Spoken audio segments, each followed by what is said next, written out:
નમસ્કાર મિત્રો, કિસાન સમાચાર ચેનલમાં તમારું ખૂબ ખૂબ સ્વાગત છે। દેશ, દુનિયા અને ગુજરાતના તાજા, મોટા અને સૌથી મહત્વપૂર્ણ સમાચાર જાણીએ તે પહેલા તમે ચેનલમાં નવા હોય તો ચેનલને જરૂરથી સબસ્ક્રાઇબ કરીને વિડીયો લાઈક કરી દેજો। આજના સૌથી મોટા સમાચાર, હોળીના તહેવાર પર ફ્રી ગેસ સિલિન્ડર મળશે, જાણો સંપૂર્ણ રિપોર્ટ। અહીં અમે તમામ ગેસ ધારકોને કહેવા માંગીએ છીએ કે જો તમે પણ હોળીના દિવસે બિલકુલ ફ્રી ગેસ સિલિન્ડર મેળવવા માંગતા હો તો તમારે પણ બેંક એકાઉન્ટ આધાર કાર્ડ સાથે લિંક કરવું પડશે, ત્યારબાદ જ તમને બિલકુલ ફ્રી ગેસ સિલિન્ડર મળશે। હોળીનો શુભ અવસર, તમને મફત ગેસ સિલિન્ડરનો લાભ મેળવી શકો છો। બીજી બાજુ નવીનતમ અપડેટ અનુસાર અમે તમને જણાવવા માંગીએ છીએ કે ઉજ્જવલા ગેસ કનેક્શન ધારકોને હોળીના શુભ અવસર પર સંપૂર્ણપણે મફત ગેસ સિલિન્ડર આપવામાં આવશે। ત્યારબાદ રાજ્યમાં હીટવેવ સાથે આ વિસ્તારમાં કમોસમી વરસાદની આગાહી। રાજ્યમાં હીટવેવ સાથે કમોસમી વરસાદની આગાહી હવામાન વિભાગ દ્વારા કરવામાં આવી છે। હવામાન વિભાગે જણાવ્યું છે કે હીટવેવ સાથે કમોસમી વરસાદ પણ ગુજરાતમાં પડી શકે છે, જેમાં રાજ્યના કેટલાક વિસ્તારોમાં વરસાદ જોવા મળશે। સૌરાષ્ટ્રના વિસ્તારોમાં આજે હીટવેવની આગાહી છે, જ્યારે દાહોદ, પંચમહાલ, છોટા ઉદેપુરમાં હળવા વરસાદની આગાહી છે। ત્યારબાદ નકલી ડોક્ટરથી સાવધાન, લોકોને પહોંચાડી શકે છે મોતના દરવાજે। નવસારીના ચીખલીથી બોગસ તબીબી ડોક્ટર ઝડપાયો છે, જેમાં પોલીસે મેડિકલ ડિગ્રી વગર તબીબની એસઓજીએ ધરપકડ કરી, તેમજ પોલીસે બોગસ ડોક્ટર નયન પાટીલની ધરપકડ કરતા દર્દીઓમાં પણ ભારે ચકચકાર મચી ગયો છે। ચીખલીના સ્યાનાદા ગામમાં દવાખાનું આ ડોક્ટર ચલાવતો હતો, જેમાં દવાઓ સહિત મેડિકલ પ્રેક્ટિસનો સામાન પણ પોલીસ દ્વારા જપ્ત કરી લેવામાં આવ્યો છે। મૂળ મહારાષ્ટ્રનો નયન પાટીલને ચીખલીમાંથી ધરપકડ કરવામાં આવી છે। ત્યારબાદના સૌથી મહત્વપૂર્ણ સમાચાર, બ્રાન્ડેડ ઘી ખાતા લોકો માટે ચેતવણીરૂપ કિસ્સો સામે આવ્યો, જેમાં શહેરમાં શંકાસ્પદ પનીર બાદ નકલી ઘી બનાવતી ફેક્ટરી ઝડપાઈ છે। રાંદેરાના ગોગા ચોક વિસ્તારમાં 225 કિલો નકલી ઘીનું કારખાનું ઝડપાયું, જેમાં ડાલડા ઘીમાં સોયાબીનનું તેલ તથા હળદર અને કેમિકલ નાખીને નકલી ઘી બનાવવામાં આવતું હતું, તેમજ અલગ અલગ ડેરીમાં ઘી ખાદ્ય માટે વેચાતું પણ હતું, તથા તમામ ઘીના ડબ્બા ઉપર બ્રાન્ડેડ ઘીનો લોગો લગાવાતો, જેથી સામાન્ય જનતા મોંઘા ભાવ આપીને પણ સારી કંપનીનું સમજીને નકલી ઘી લઈ જતી હતી। ત્યારબાદના ખૂબ જ દુઃખદપૂર્ણ સમાચાર સુરતથી સામે આવી રહ્યા છે। સુરતમાં મંદીથી તોંગ આવીને બે સગા ભાઈઓએ આપઘાત કર્યો। બંને ભાઈ રત્ન કલાકાર તરીકે કામ કરતા હતા, જેમાં અનાજમાં નાખવાની દવા પીને આપઘાત કરવામાં આવ્યો। લોનના હપ્તા નહીં ભરી શકવાને લીધે આપઘાત કર્યો હતો, તેથી અમરોલી પોલીસે વધુ તપાસ હાથ ધરી છે। બંને સગા ભાઈઓએ ખાનગી હોસ્પિટલમાં સારવાર માટે ખસેડ્યા, જેમાં સારવાર દરમિયાન બંને ભાઈનું મોત નીપજ્યું। શહેરના ડાયમંડ ઉદ્યોગમાં છેલ્લા ઘણા સમયથી મંદીનું મોજું ફરી વળ્યું છે। આવામાં આર્થિક સંકળામણને લઈને ઘણા લોકો આપઘાત કરી રહ્યા છે। ઉપયોગીપૂર્ણ સમાચાર, સુરતમાં આજથી એક સાથે 5 ઝોનમાં પાણી પર કાપ, 20 લાખ લોકોને થશે અસર। સુરતમાં આજથી એક સાથે 5 ઝોનમાં પાણી પર કાપ મારવામાં આવ્યો છે। પાણીની લાઇનનું જોડાણ કરવાને લઈને પાણી પર કાપ રાખવામાં આવ્યો છે। શુક્રવારે ઓછા પ્રેશરથી પાણી આવશે અને પાણીના કાપથી 20 લાખ લોકોને જીવન પર અસર થશે। સીમાડામાં મેટ્રો કામગીરી શિફ્ટ કરાયેલી લાઇનનું પણ જોડાણ કરાશે, જેમાં સરથાણા, વરાછા સેન્ટ્રલ ઝોન પ્રભાવિત થશે, તથા લિંબાયત, કતારગામ ઝોન પણ પ્રભાવિત થશે।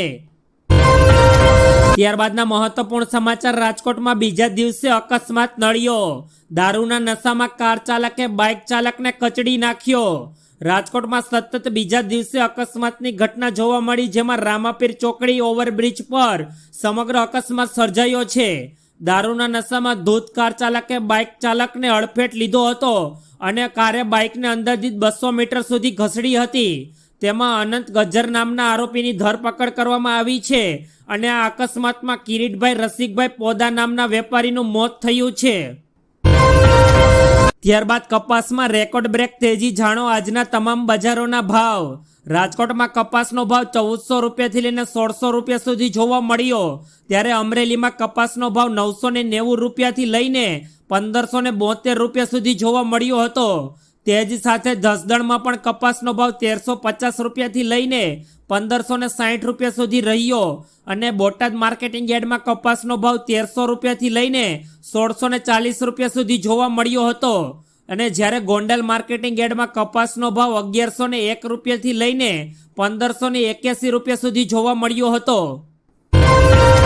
ત્યારબાદનો ખૂબ જ મોટા સમાચાર, આરબીઆઈએ શા માટે મોટો નિર્ણય લઈને રવિવારે પણ આખા દેશની બેંકો ખુલ્લી રાખવાનો આદેશ આપ્યો? જાણો મોટું કારણ.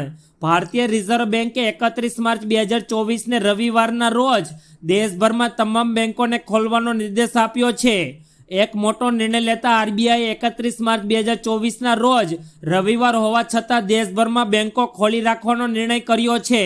આરબીઆઈએ સોશિયલ મીડિયા પર એક પોસ્ટ દ્વારા જાણકારી આપી છે અને તેમણે કહ્યું છે કે ચાલુ નાણાકીય વર્ષ 23-24નો અંતિમ દિવસ હોવાથી રિઝર્વ બેંકે આ નિર્ણય લીધો છે. ત્યારબાદના અગત્યપૂર્ણ સમાચાર, સોનું પહોંચ્યું 70,000ની નજીક, ભાવમાં આવ્યો 5,000નો ઉછાળો. જાણો કેમ વધી રહ્યા છે સોનાના ભાવ? સોનાની બજારમાં આજે ભારે તેજી જોવા મળી અને રેકોર્ડ બ્રેક ઉછાળો થતાં ઓલ ટાઈમ હાઈ પર સોનું પહોંચી ગયું છે.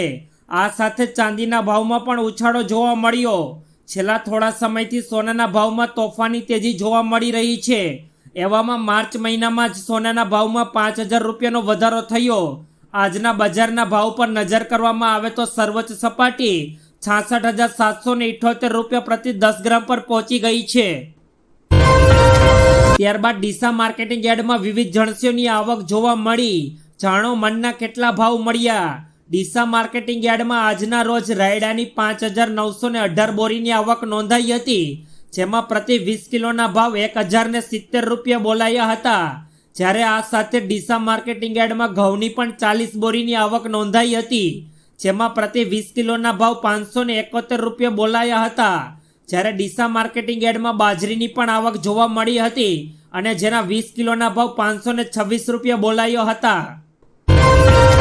ત્યારબાદ રાજ્યમાં કાળઝાળ ગરમીની શરૂઆત સાથે જ હવામાન ખાતાએ કરી આ શહેરોમાં હીટવેવની આગાહી. રાજ્યમાં કાળઝાળ ગરમીની શરૂઆત થઈ ગઈ છે, જેમાં રાજ્યમાં તાપમાનનો પારો 40 ડિગ્રીને પાર પહોંચ્યો છે. સિઝનનું પ્રથમ વખત તાપમાન 40 ડિગ્રીને પાર પહોંચી ગયું છે. તેમજ રાજકોટમાં સૌથી વધુ 40.3 ડિગ્રી તાપમાન નોંધાયું તથા રાજ્યના 4 શહેરોમાં તાપમાન 39 ડિગ્રીને પણ પાર પહોંચ્યું છે. સિઝનમાં રાજકોટમાં સૌથી વધુ તાપમાન નોંધાઈ રહ્યું છે. ત્યારબાદ લોકસભાની ચૂંટણીને લઈને CR પાટીલે આપ્યું મોટું નિવેદન. તેઓએ કહ્યું કે અહીં કેટલાક લોકો કૂદકા મારે છે તેને શાંત પાડવાના છે. ભરૂચ લોકસભા માટે 5 લાખ નહીં પણ તો 6 લાખ મતથી જીતવાનો ટાર્ગેટ રાખવાનો છે.